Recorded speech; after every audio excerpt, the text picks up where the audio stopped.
Hello, hi student, how are you? Welcome to my channel.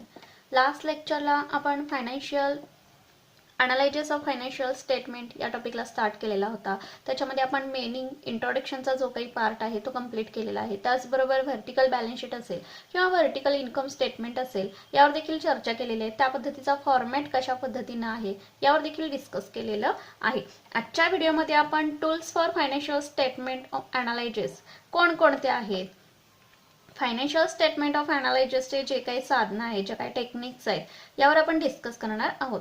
पण त्याही आधी अजूनही जर तुम्ही चॅनलला सबस्क्राईब केलं नसेल तर चॅनलला सबस्क्राईब करा. व्हिडिओ आवडला तर नक्की लाईक करा आणि जास्तीत जास्त विद्यार्थ्यांपर्यंत व्हिडिओ शेअर करा. So let's start. Tools for financial statement analysis. Financial statement ठेवत असताना किंवा अनालाइज करत असताना त्याचे 3 महत्त्वाचे टेक्निक्स किंवा टूल्स असलेले आपल्याला दिसून येतात. त्यातील पहिला म्हणजे कंपॅरेटिव्ह फायनान्शियल स्टेटमेंट, सेकंड आहे कॉमन साइज स्टेटमेंट आणि थर्ड आहे कॅश फ्लो अनालिसिस. आता कंपॅरेटिव्ह फायनान्शियल स्टेटमेंट म्हणजे काय, तर comparative statement compares financial data at 2 points of time and helps in deriving the meaning and conclusions regarding the changes in financial position and operating results. Statement showing financial data for 2 or more than 2 years placed side by side to facilitate comparisons are called comparative financial statement. Comparative financial statement म्हणजे काय, तर 2 कालावधीमधील जे काही वित्तीय विवरण आहेत किंवा financial statement आहेत आणि परिचालन नफा जो काही आहे यातील तुलना करून जो काही अर्थ किंवा जो काही निष्कर्ष काढला जातो त्याला आपण काय म्हणणार आहोत, तर कंपॅरेटिव्ह फायनान्शियल स्टेटमेंट. थोडक्यात सांगायचं झालं तर ज्या फायनान्शियल स्टेटमेंटमध्ये 2 किंवा 2 पेक्षा अधिक वर्षाचे जी काही वित्तीय स्थिती आहे, फायनान्शियल पोझिशन आहे, ती फायनान्शियल पोझिशन किंवा स्थिती दर्शवण्याची सुविधा ज्याच्यामध्ये केलेली असते त्या विवरणाला किंवा त्या स्टेटमेंटला आपण काय म्हणणार आहोत, तर कंपॅरेटिव्ह फायनान्शियल स्टेटमेंट असं आपण म्हणतो. आता या कंपॅरेटिव्ह फायनान्शियल स्टेटमेंटच्या ज्या काही मेथड्स आहेत किंवा जी काही साधने आहेत ही परत 2 प्रकारे त्यांनी सांगितलेली आहे. पहिली म्हणजे कंपॅरेटिव्ह बॅलन्स शीट आणि दुसरी म्हणजे कंपॅरेटिव्ह इन्कम स्टेटमेंट. आता कंपॅरेटिव्ह फायनान्शियल स्टेटमेंट मधील ज्या काही 2 टेक्निक्स परत पडलेले दिसून येतात किंवा टूल्स काही पडलेले दिसून येतात त्यातील पहिला म्हणजे कंपॅरेटिव्ह बॅलन्स शीट म्हणजे काय आपण पहिल्यांदा पाहूया. आता कंपॅरेटिव्ह बॅलन्स शीट म्हणजे काय, तर ज्या स्टेटमेंट मध्ये 2 किंवा 2 पेक्षा अधिक तारखांची जी काही असेट आहे किंवा लायबिलिटी आहे आणि त्यांच्या मूल्यामध्ये होणारी जी काही घट आहे किंवा वाढ आहे यांची माहिती प्राप्त होऊ शकते अशा स्टेटमेंटला कंपॅरेटिव्ह बॅलन्स शीट असं म्हटलं जातं. आता थोडक्यात सांगायचं झालं तर comparative balance sheet is the study of the trend of the same items and compared items in 2 or more balance sheet of same business enterprise of different dates. काय सांगितलेलं आहे लक्षात घ्या, डिफरंट डेट्स. थोडक्यात सांगायचं झालं तर असे स्टेटमेंट कंपॅरेटिव्ह बॅलन्स शीट म्हणजे काय किंवा कंपॅरेटिव्ह फायनान्शियल स्टेटमेंट मधील जो काही पहिला पार्ट आपण बघतोय की कंपॅरेटिव्ह बॅलन्स शीट म्हणजे काय, तर कंपॅरेटिव्ह बॅलन्स शीट म्हणजे असे स्टेटमेंट की ज्यामध्ये एकाच व्यावसायिक संस्थेची जी काही बॅलन्स शीट आहे किंवा एकाच व्यावसायिक संस्थेचे 2 वेगवेगळ्या वर्षांचे ताळेबंद ज्याला आपण बॅलन्स शीट असं म्हणतो, या बॅलन्स शीट मध्ये असेट आणि लायबिलिटी यांच्या रकमांची तुलना केली जाते आणि अशा स्टेटमेंटला आपण कंपॅरेटिव्ह बॅलन्स शीट असं म्हणतो. अशा तुलनेमुळे असेट आणि लायबिलिटी असणाऱ्या फरकामध्ये प्रकाश टाकून किंवा त्याच्यावरती फोकस करून अशा असेट्स आणि लायबिलिटी मध्ये प्रगती करता येते किंवा त्याच्यामध्ये सुधारणा देखील करता येते. कंपॅरेटिव्ह बॅलन्स शीटचा मुख्य जो काही उद्देश आहे तो उद्देश म्हणजे व्यवसायाची अल्प आणि दीर्घ मुदतीची शोधन क्षमतेची गणना जी काही आहे ही गणना करणे म्हणजेच या कंपॅरेटिव्ह बॅलन्स शीटचा मेन उद्देश असलेला आपल्याला दिसून येतो. त्यानंतर methods of preparing comparative balance sheet मध्ये सांगायचं झालं तर ताळेबंदामध्ये म्हणजे बॅलन्स शीट मध्ये समाविष्ट जे काही पॉइंट्स आहेत म्हणजे असेट असतील किंवा लायबिलिटी असतील, या विविध घटकांच्या रकमेमध्ये झालेली वाढ असेल किंवा घट असेल तर यांची टक्केवारी पूर्णपणे विचारात घेऊन कंपॅरेटिव्ह बॅलन्स शीट ही तयार केली जाते. आता कंपॅरेटिव्ह बॅलन्स शीट तयार करत असताना त्यांनी काही स्टेप्स फॉलो करायला आपल्याला सांगितलेले असतात. त्यातील पहिली स्टेप म्हणजे काय आहे तर स्टेटमेंटच्या पहिला जो काही कॉलम आहे या पहिल्या कॉलम मध्ये असेट आणि लायबिलिटीची रक्कम लिहावी लागते.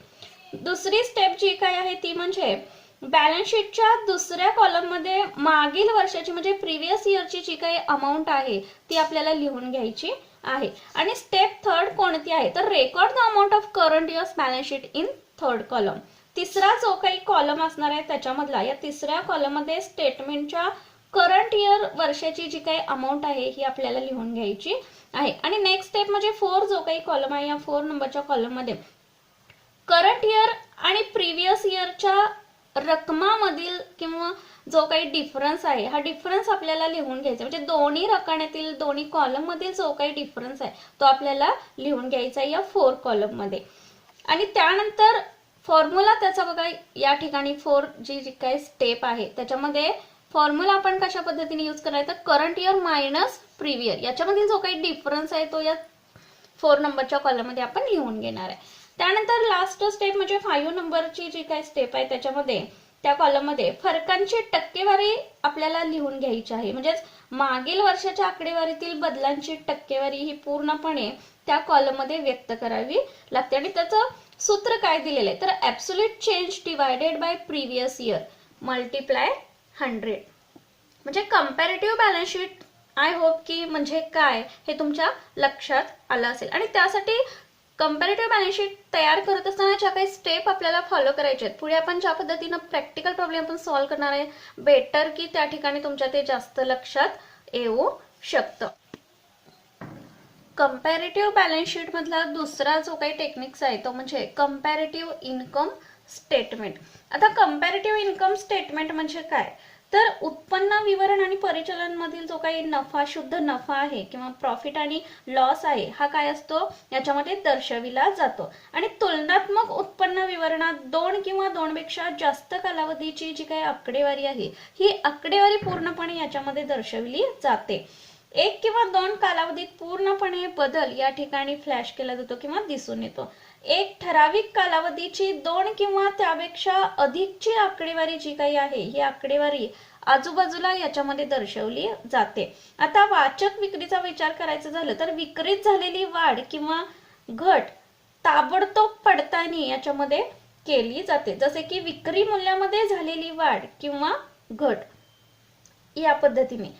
आणि कंपॅरेटिव्ह इन्कम स्टेटमेंट जी काही आपण प्रिपेअर करतो या कंपॅरेटिव्ह इन्कम स्टेटमेंट तयार करत असताना वेगळ्या व्यापार ज्याला आपण ट्रेडिंग आणि प्रॉफिट अँड लॉस अकाउंट मध्ये जी काही होणारी वाढ आहे किंवा जी काही होणारी घट आहे ही घट तुलनात्मक उत्पन्न विवरणामध्ये दर्शवली जाते. म्हणजे कंपॅरेटिव्ह इन्कम स्टेटमेंट मध्ये ती दर्शविली जाते. आता कंपॅरेटिव्ह इन्कम स्टेटमेंट तयार करत असताना ज्या काही स्टेप आपल्याला फॉलो करायच्या आहेत त्या कशा पद्धतीने आपण तयार करताना विचारात घेणार आहोत ते लक्षात घेऊया. Preparation of comparative income statement includes the following step. त्यातील पहिली स्टेप कोणती असणार आहे लक्षात घ्या. तर पहिला जो काही कॉलम आहे या पहिल्या कॉलम मध्ये इन्कम अँड एक्सपेंडिचर ची अमाऊंट जी काही आहे ती आपल्याला लिहून घ्यायची आहे.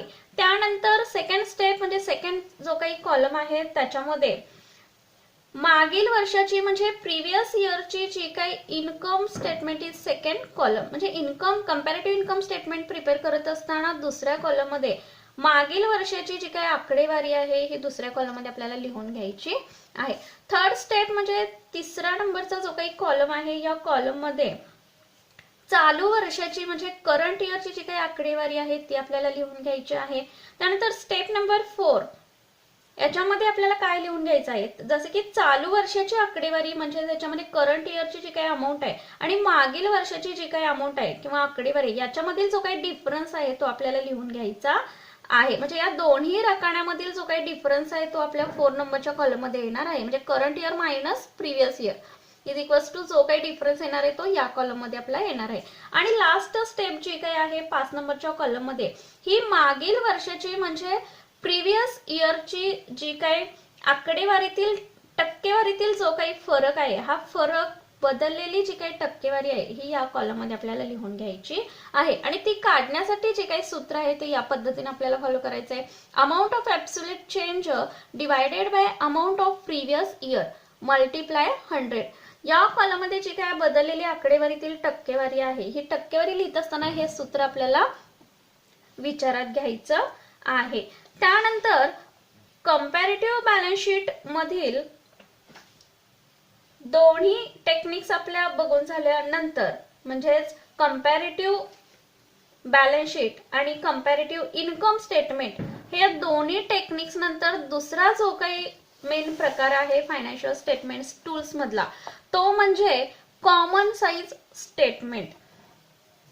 कोणता आहे तर common size statement. Common size statement म्हणजे काय तर सर्वसामान्य आकाराची जी काही स्टेटमेंट आहेत, ही स्टेटमेंट अशा पद्धतीची असतात की ज्याच्यामध्ये फायनान्शियल स्टेटमेंट मध्ये व्यक्तिगत आकडे काही सामान्य आधार किंवा सरासरी घेऊन शेकडा प्रमाणामध्ये ती परावर्तित केली जातात किंवा ट्रान्सफर केली जातात. मग त्याच्यामध्ये इन्कम स्टेटमेंटच्या विक्रीची जी काही अमाऊंट आहे किंवा आकडेवारी आहे, ही 100 गृहीत धरून ही आकडेवारी शुद्ध विक्रीची टक्केवारी काढत असते. जसे की बॅलन्स शीटची टोटल असेल किंवा टोटल सेल्स असतील या पद्धतीनं. आता या ठिकाणी तुम्हाला उदाहरणार्थ दिलेला आहे, त्याच्यासाठी फॉर्म्युला आपल्याला कशा पद्धतीने यूज करणार आहोत आपण बघा. तर amount of building divided by total fund available multiply 100. या ठिकाणी एक्झाम्पल थ्रू त्यांनी सांगितलेलं आहे की अमाऊंट ऑफ बिल्डिंग, आता एक्झाम्पल मध्ये किती सांगितलेलं आहे तर 4 लाख सांगितलेलं आहे. 4 lakh divided by 16 lakh multiply 100 is equals to 25%. या पद्धतीने आपल्याला हे सूत्र फॉलो करायचं आहे. आता कॉमन साइज स्टेटमेंट प्रिपेअर करत असताना देखील काही स्टेप्स आपल्याला विचारात घ्याव्या लागतात. त्यातील पहिली स्टेप म्हणजे कोणते आहे, enter the number of items in balance sheet. काय सांगितलेलं आहे तर पहिल्या कॉलम मध्ये बॅलन्स शीटची एकूण जे काही पदं आहेत, नंबर्स आहेत, ते आपल्याला लिहून घ्यायचे आहेत. त्यानंतर नेक्स्ट स्टेपला म्हणजे दुसऱ्या कॉलम मध्ये असेट आणि लायबिलिटीच्या ज्या काही प्रिव्हियस इयरच्या अंतिम अमाऊंट्स आहेत, अंतिम रक्कम आहेत, त्या आपल्याला लिहून घ्याव्या लागणार आहेत. त्यानंतर तिसरी स्टेप जो काही आहे, तिसऱ्या कॉलम मध्ये असेट आणि लायबिलिटीच्या करंट इयर मधील अंतिम रक्कमा या कॉलम मध्ये आपल्याला लिहून घ्यायच्या आहेत. आणि 4 नंबरचा जो काही कॉलम आहे याच्यामध्ये मागील वर्षाच्या बॅलन्स शीट मधील विविध ज्या काही असेट आहेत, लायबिलिटीज आहेत किंवा टोटल असेट किंवा लायबिलिटी आहेत, यांची सरासरी आपल्याला या कॉलम मध्ये दर्शवून घ्यायची आहे. आणि त्यानंतर लास्ट जो काही कॉलम आहे, या कॉलम मध्ये करंट इयरच्या बॅलन्स शीट मधील किंवा बॅलन्स शीट मधील जी काही विविध असेट आहेत किंवा लायबिलिटी आहेत किंवा एकूण ज्या काही असेट आणि लायबिलिटी आहेत, यांची सरासरी आपल्याला याच्यामध्ये काय करायचे, लिहून घ्यायची आहे.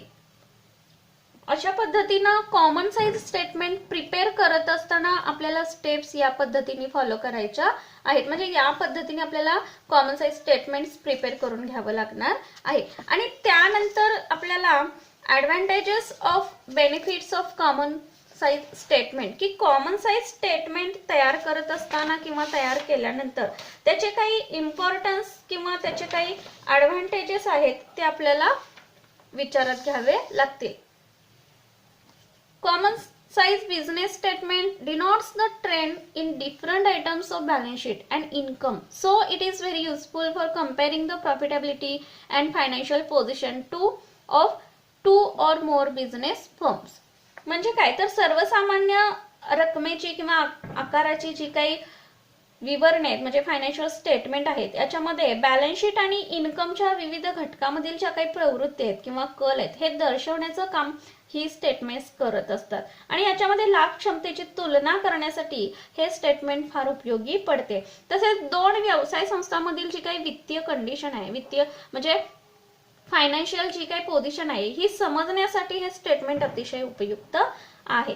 त्यानंतर हे दोन्ही संस्थांमधील जे काही कंपॅरिझन आहे किंवा तुलना आहे, ही तुलना करण्यासाठी स्टेटमेंट अतिशय उपयोगी ठरते. कारण विविध संस्थांची जी काही वित्तीय विवरण आहेत किंवा फायनान्शियल स्टेटमेंट आहेत, ही एका समान पदामध्ये दर्शवण्याचं काम ते करत असतात. त्यानंतर प्रॉफिट अँड लॉस जे काही अकाउंट आहे, या प्रॉफिट अँड लॉस अकाउंट मधील विविध पदांचे जे काही सहसंबंध आहेत, हे सहसंबंध प्रस्थापित करण्यासाठी हे स्टेटमेंट मदत करत असते. उदाहरणार्थ इन्कम स्टेटमेंट असेल, सेल्स असेल किंवा बॅलन्स शीट मधील विविध पदांच्या असेट्स असतील किंवा लायबिलिटी असतील, यांच्यामधील जो काही सहसंबंध आहे, हा सहसंबंध दर्शवण्यासाठी कॉमन साईज स्टेटमेंट अतिशय महत्वाचं ठरतं. त्यानंतर तिसरा जो काही प्रकार आहे तो म्हणजे tools of financial statement analysis मधला तिसरा आणि इम्पॉर्टंट जो काही पार्ट आहे, टेक्निक्स आहे, टूल्स आहे, तो म्हणजे कॅश फ्लो स्टेटमेंट. आता कॅश फ्लो स्टेटमेंट म्हणजे काय, तर रोख प्रवाह विश्लेषण असं पण त्याला मराठीमध्ये म्हणतो. आता फायनान्शियल स्टेटमेंटचं अनालिसिस करण्याची जी काही रोख प्रवाह विश्लेषण म्हणजेच कॅश फ्लो स्टेटमेंट हे अतिशय महत्वाचं तंत्र, टेक्निक्स असलेलं आपल्याला दिसतं. कारण कॅश फ्लो स्टेटमेंटमध्ये स्टेटमेंट तयार करून त्याच्यामध्ये रोख रकमेचे जे काही स्रोत आहेत, मार्ग आहेत किंवा क्षमता आहे, ही दाखवण्याचं काम याच्यामध्ये केलं जातं. आणि एका विशिष्ट कालावधीमध्ये येणारा जो काही रोख प्रवाह आहे म्हणजे कॅश फ्लो आहे आणि जाणणारा जो काही कॅश फ्लो आहे, हे विविध माध्यमांद्वारे होणारे परिणाम कॅश फ्लो स्टेटमेंट मध्ये दर्शविले जातात. आणि दोन बॅलन्स शीट मधील जो काही रोख रकमेमधील शिल्लकेत होणाऱ्या बदलाचं जे काही विश्लेषण आहे, हे विश्लेषण या स्टेटमेंट मध्ये केलं जातं. आणि कमी कालावधीच्या नियोजनाकरता कॅश फ्लो स्टेटमेंट हे अतिशय उपयोगाचं असलेलं आपल्याला दिसतं. आणि एका विशिष्ट कालावधीतील रोख रकमेचा येणारा जो काही कॅश फ्लो आहे आणि जाणारा जो काही कॅश फ्लो आहे आणि परिणाम विश्लेषण करणारे जे काही स्टेटमेंट आहे, त्यालाच आपण कॅश फ्लो स्टेटमेंट असं म्हणतो. आता कॅश फ्लो स्टेटमेंट म्हणजे काय बघून झाल्यानंतर कॅश फ्लो स्टेटमेंटचं काय नक्की इम्पॉर्टन्स आहे, कशासाठी ते महत्वाचं आहे, यावर देखील आपण डिस्कस करूया. आता अल्पकालीन आर्थिक नियोजन आणि निर्णय घेण्यासाठी उपयोगाचं असलेलं जे काही स्टेटमेंट आहे ते म्हणजे कॅश फ्लो स्टेटमेंट. कारण विशिष्ट कालावधीमधील रोख आणि तत्संबंधीचा उपयोग जो काही आहे, हा उपयोग कॅश फ्लो विवरणामुळे किंवा कॅश फ्लो स्टेटमेंटमुळे तो समजण्यासाठी मदत होत असते. आणि त्यामुळे व्यवसायाच्या वित्तीय परिचालनाच्या आणि गुंतवणुकीच्या गरजांचे जे काही प्लॅनिंग आहे, नियोजन आहे, हे योग्य पद्धतीनं बिझनेस एंटरप्राइजेसना करता येतं. नेक्स्ट जो काही इम्पॉर्टन्स आहे तो म्हणजे helps in analysis of liquidity positions. तरल स्थितीच्या जे काही विश्लेषण आहे, हे विश्लेषणासाठी उपयुक्त स्टेटमेंट म्हणजे कोणतं असेल तर कॅश फ्लो स्टेटमेंट. आता कॅश फ्लो स्टेटमेंट हे मासिक किंवा त्रैमासिक कालावधीसाठी तयार केलं जातं आणि त्यामुळे तरलता शोधण्यासाठी याचा उपयोग होतो. तरलतेचे विश्लेषण बँकांना तसेच वित्तीय संस्थांना व्यवसायाच्या करंट लायबिलिटीची जी काही क्षमता आहे ही समजण्यासाठी महत्वाचं ठरतं. तिसरा जो काही इम्पॉर्टन्स आहे तो म्हणजे help in efficient cash management. कार्यक्षम रोख व्यवस्थापनासाठी कॅश फ्लो स्टेटमेंट अतिशय उपयुक्त आहे. आणि कॅश फ्लो स्टेटमेंटमुळे व्यवसायामध्ये असणारी तूट असेल किंवा वाढावा असेल, सरप्लस किंवा डेफिसिट असेल, याची माहिती मिळण्यासाठी मदत होते. आणि व्यवसायाला सरप्लस असल्यास अल्पकालीन गुंतवणूक किंवा डेफिसिट असल्यास अल्पकाळासाठी कर्ज घेण्याची व्यवस्था करणे याच्यामुळे शक्य होते. नेक्स्ट जो काही इम्पॉर्टन्स आहे तो म्हणजे हेल्प्स इज कंपॅरेटिव्ह स्टडी. तुलनात्मकरित्या अभ्यास करण्यासाठी कॅश फ्लो स्टेटमेंट अतिशय उपयुक्त आहे. कॅश फ्लो स्टेटमेंट ही तुलना रोख अंदाजपत्रकाशी केल्यानंतर व्यवसायाच्या रोखीची साधने ही कशी निर्माण झाली आहेत आणि रोख अंदाजपत्रकांप्रमाणे त्याचा उपयोग कसा केला आहे हे समजले जाते. तसेच कॅश फ्लो स्टेटमेंट आणि रोख अंदाजपत्रकातील फरकाची जी काही कारणे आहेत, ही कारणे शोधून काढून आवश्यक उपाययोजना करणं हे देखील कॅश फ्लो स्टेटमेंटमुळे महत्वाचं ठरतं किंवा त्याचा उपयोग आपल्याला दिसून येतो. नेक्स्ट जो काही टाइप्स आहे किंवा इम्पॉर्टन्स आहे तो म्हणजे helps in study of receipts and payments.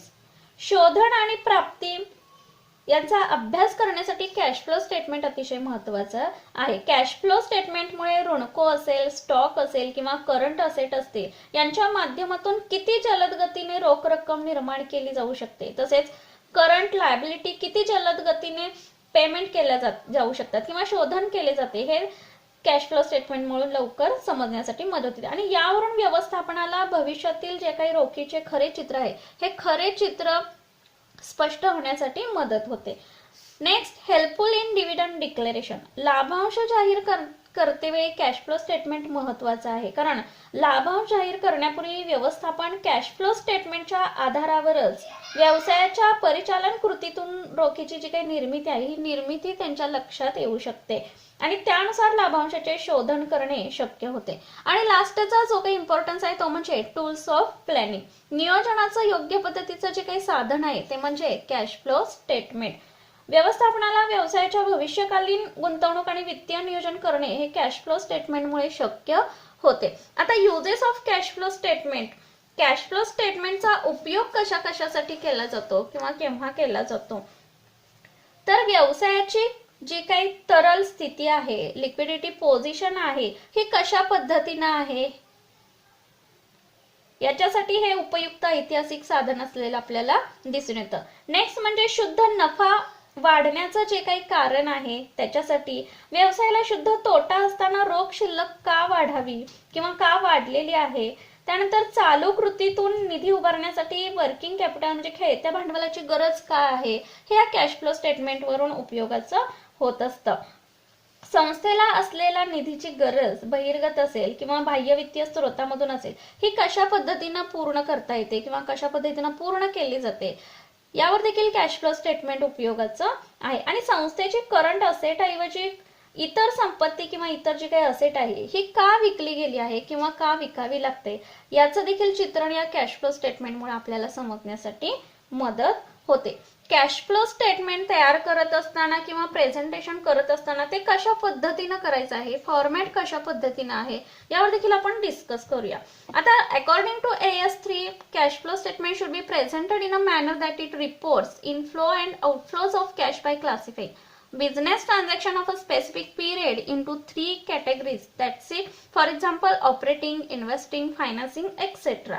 लेखांकीय AS3 नुसार एका विशिष्ट कालावधीमधील व्यावसायिक व्यवहारांचं वर्गीकरण करताना होणारी जी काही रोख आहे किंवा येणारी जो काही कॅश फ्लो आहे आणि जाणारा जो काही कॅश फ्लो यांचा अहवाल ज्या विवरणात 3 श्रेणीमध्ये तयार केला जातो त्याला आपण काय म्हणतोय तर कॅश फ्लो स्टेटमेंट असं म्हणतो. आता कॅश फ्लो स्टेटमेंटचा फॉर्मॅट आपल्याला कशा पद्धतीनं आहे यावर देखील आपण थोड्याफार प्रमाणात डिस्कस करणार आहोत की कॅश फ्लो स्टेटमेंटचा फॉर्मॅट कशा पद्धतीनं आहे किंवा कशा पद्धतीनं आपल्याला क्वेश्चन मध्ये तयार करायचा आहे. बघा, cash flow from operating activities या ठिकाणी बॅलन्स येणार आहे. त्याच्यामध्ये net profit, adjust non cash and non operating items. मग त्याच्यामध्ये जे काही पॉइंट्स आहेत ते आपल्याला ऍड करायचे आहेत. डेप्रिसिएशन असेल, इंटरेस्ट पेड असेल, loss on sale of asset असेल, या सर्वांचा या ठिकाणी बॅलन्स इनर कॉलमला येणार आणि त्याच्यामधून लेस आपण काय करणार आहोत तर इंटरेस्ट ऑब्लिक डिव्हिडंड रिसिव्ड प्राप्त झालेला असेल, profit on sale of asset असेल ते आपल्याला लेस करून घ्यायचे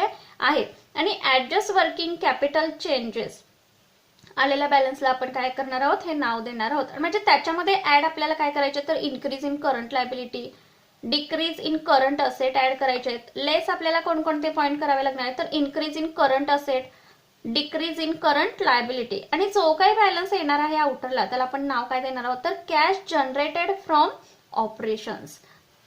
आउटरला जो काही बॅलन्स येणार आहे त्या बॅलन्सला आपण या पद्धतीने नाव देणार आहोत. त्यानंतर cash flow from investing activities, त्याच्यामध्ये ऍड इंटरेस्ट और dividend received, sale of assets और इन्व्हेस्टमेंटचा बॅलन्स इनर कॉलमला घ्यायचा आहे. त्याच्यामधून less purchase of fixed assets और इन्व्हेस्टमेंट. आणि जो काय बॅलन्स याचा येणार आहे तो आउटरला घेतल्यानंतर त्याला नेम काय देणार आहोत तर net cash from investing activities. Cash flow from financing activities, मग त्याच्यामध्ये ऍड आपल्याला कोणकोणते पॉइंट्स करायचे तर इश्यू ऑफ शेअर्स और डिबेंचर्स, लोन बोरोड. आणि लेस रिडिप्शन ऑफ शेअर और डिबेंचर्स, लोन रिपेड, इंटरेस्ट और डिव्हिडंड पेड. आणि जो काय बॅलन्स करून आउटरला जी काय अमाऊंट येणार आहे त्याला आपण net cash from financing activities या पद्धतीनं नेम देणार आहोत. आणि त्यानंतर त्याच्यामध्ये ऍड कोणता बॅलन्स करायचा आहे तर cash of beginning, opening balance of cash plus बँकचा कॉलम येणार आहे. आणि टोटल फायनली आउटरला जो काही बॅलन्स येणार आहे त्याला आपण नाव देणार आहे cash of end, closing balance of cash plus bank. या पद्धतीनं कॅश फ्लो स्टेटमेंटचा जो काही फॉर्मॅट आहे, या पद्धतीनं फॉर्मॅटनुसार क्वेश्चन आपल्याला सॉल्व्ह करून घ्यायचा आहे. आय होप की सर्व इन्फॉर्मेशन तुमच्या लक्षात आलेली असणार आहे. यानंतर एक्झरसाइजमधील जो काही प्रॅक्टिकल क्वेश्चन्स आहेत, प्रॅक्टिकल प्रॉब्लेम आहेत, ते आपण सॉल्व्ह करण्यासाठी घेणार आहोत. पण प्रॅक्टिकल प्रॉब्लेम सॉल्व्ह करण्याच्या अगोदर दोन्ही लेक्चरमध्ये आपण जे काही थेअरी पार्ट एक्सप्लेन केलेला आहे, तो थेअरीचा पार्ट तुम्ही समजून घेणं गरजेचं आहे. व्हिडिओ आवडला तर नक्की लाईक करा आणि जास्तीत जास्त विद्यार्थ्यांपर्यंत व्हिडिओ शेअर करा. थँक्यू. Take care.